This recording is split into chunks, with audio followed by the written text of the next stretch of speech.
Guys আমি আজকে তো আমার বোনের বাড়িতে চলে আসছি।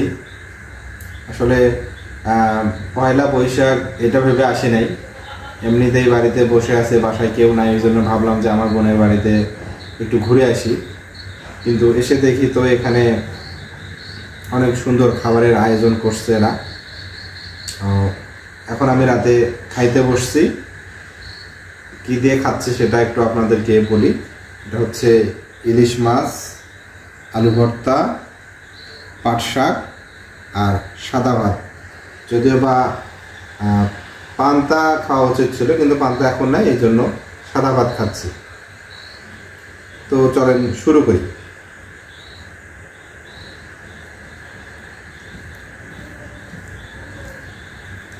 আলু ভর্তাটা দিয়ে শুরু করি।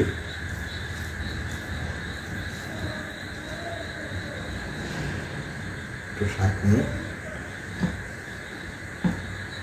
বিসমিল্লাহ।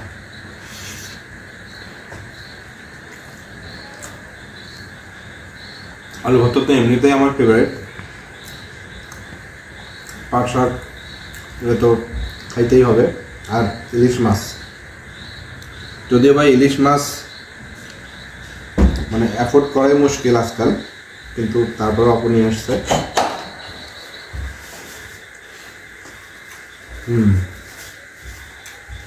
মাছটা অনেক সুন্দর, স্বাদ আছে।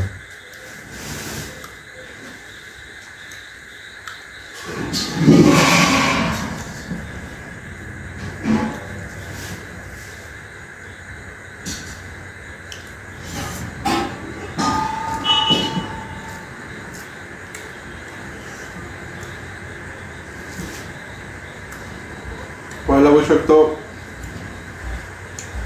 পার হয়ে গেল, যেহেতু এখন রাত। আর আমি মনে করি যে এই পহেলা বৈশাখটা শুধু আয়োজনের মধ্যে সীমাবদ্ধ রাখাটা ঠিক হবে না।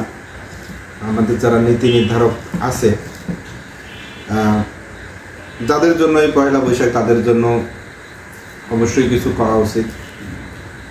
পয়লা বৈশাখ বা এই বাংলা সন গণনা তো শুরু হয়েছে কৃষকদের কৃষিকাজের ভালো যেন হয় সেজন্য। কিন্তু দেখা যাচ্ছে যে আমাদের দেশে কৃষকরাই সব থেকে বেশি অবহেলিত। সো যাদের জন্য এই পয়লা বৈশাখ বা এই বাংলা সন, তাদের দিকেও লক্ষ্য রাখা উচিত। যদিও বা আজকের খাবারটা আনএক্সপেক্টেড ছিল, বাট অনেক ভালো লাগলো। রান্নাটা অনেক সুন্দর হয়েছে। যাই হোক, আজ এ পর্যন্তই। সবাই ভালো থাকবেন, সুস্থ থাকবেন। আল্লাহ হাফেজ।